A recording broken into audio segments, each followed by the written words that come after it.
Okay, so the end, actually, the decline story, as it's called, there's a classical narrative. That's everywhere. Basically, if you read mostly English literature, it's everywhere. The So they start.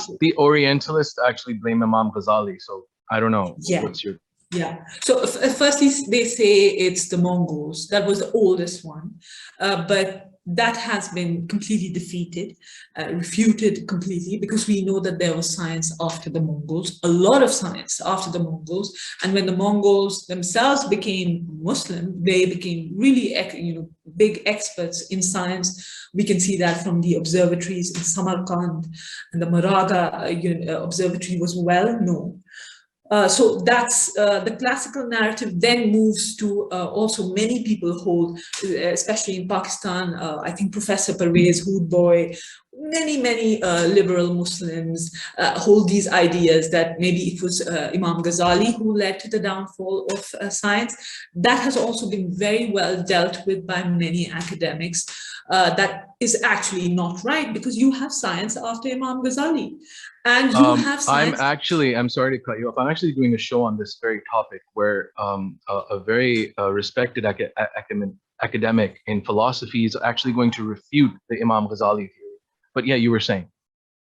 Yeah, so it has been refuted. There are many people who've talked about it, written about it, because it doesn't make sense. You have science after Imam Ghazali, and you have a lot of advanced science up until the 18th century. So George Saliba, who is a historian of science from Columbia University, has written a fascinating book on Islamic science. He goes into detail, and he completely refutes this, firstly by the presence of science after Imam al-Ghazali, and then there are others who go into Imam Ghazali's texts and show that he wasn't really refuting science as we know it. His motivations were completely different.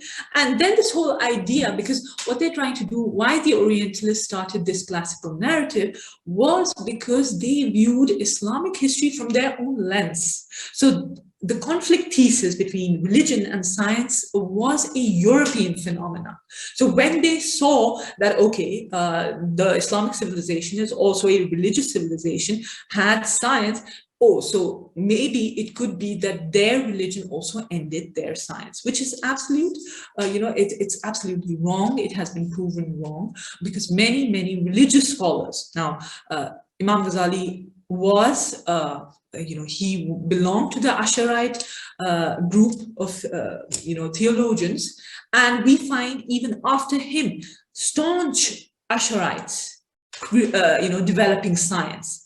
And Sufis, like literally mystics, creating a revolution in optics. Kamaluddin Farisi, Qutbuddin Shirazi, these are disciples of Imam Sohrawardi, who was like a very well-known Sufi. These people created a revolution in optics, in physics. So this whole idea that it was Islam that led to the decline of science is absolutely, historically, factually incorrect.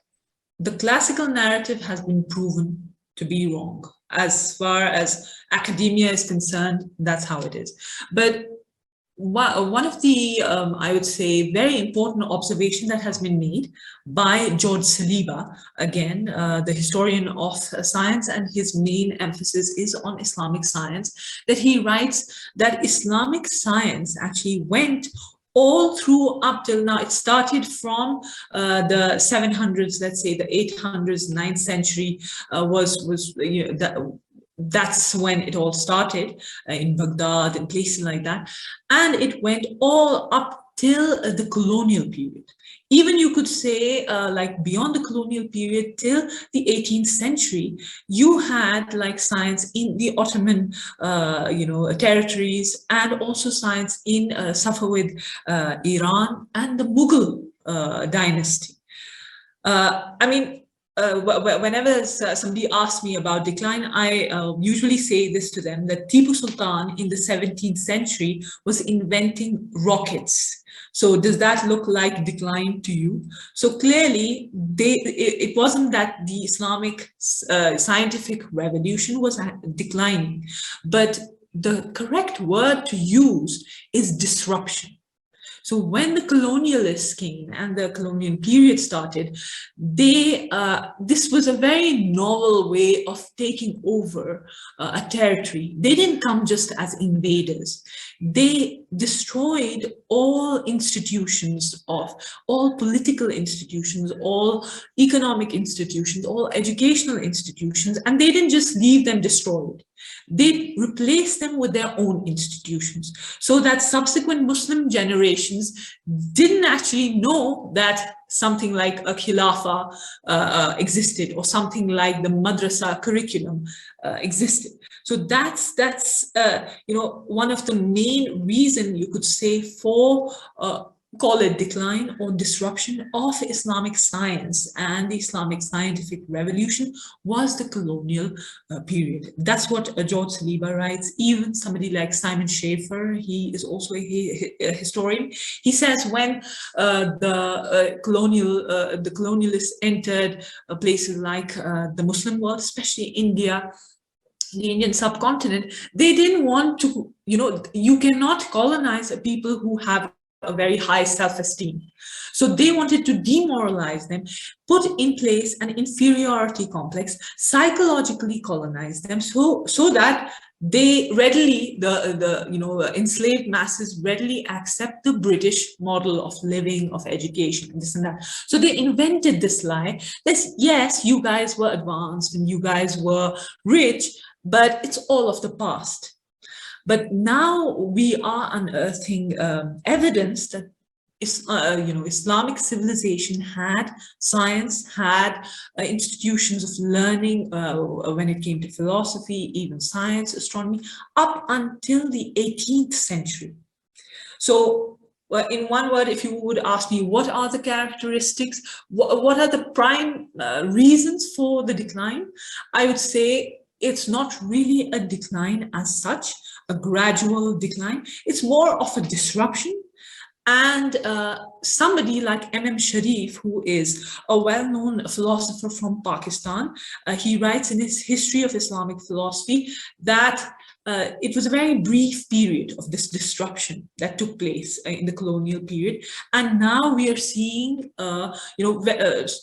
subsequently, just within a few decades, the Muslim world started rising. So the movements in Egypt, the Renaissance in Turkey, the Renaissance, the creation of Pakistan, and then the ideals that Pakistan built for society and all of that. These were signs of a Muslim world waking up from its brief disruption.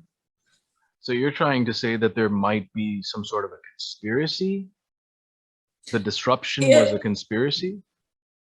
No, what I would say, it's not the conspiracy, is the psychological conditioning of Muslim people, firstly, to think that it was their religion that led to their decline. So that's false. That has been proven false. The other psychological conditioning of Muslim people, that yes, you guys were great, but way in the past, that's also false, because we can find science up till the 18th century. From that's where the colonial period is at its highest. So this idea, there's a lot of nuances that are attached to the decline story. From my perspective and whatever I've read, it is more to do with a disruption than to do with a gradual decline. So you have the colonialists suddenly sort of destroying all of your institutions, replacing them with their own institutions, and then impoverishing Muslim nations with their riba-based banking system, with their political models, wherein they are depriving Islam of all of the institutions that gave rise to our civilization. You see, all of these institutions is where Islamic science was born. When you destroy these institutions, you destroy our civilization, our values, our culture. And on top of that, the British, and it is well recorded in history how the British also supported extremist ideologies within Islam. They supported literalistic ideologies within Islam because they wanted, oh, this was the kind of Islam that they could deal with. You know, the rash, the violent, the extremist, the one that has zero tolerance for science, for philosophy, for dialogue, for thought, creative thought. So all of this was done. And it's a fact of history.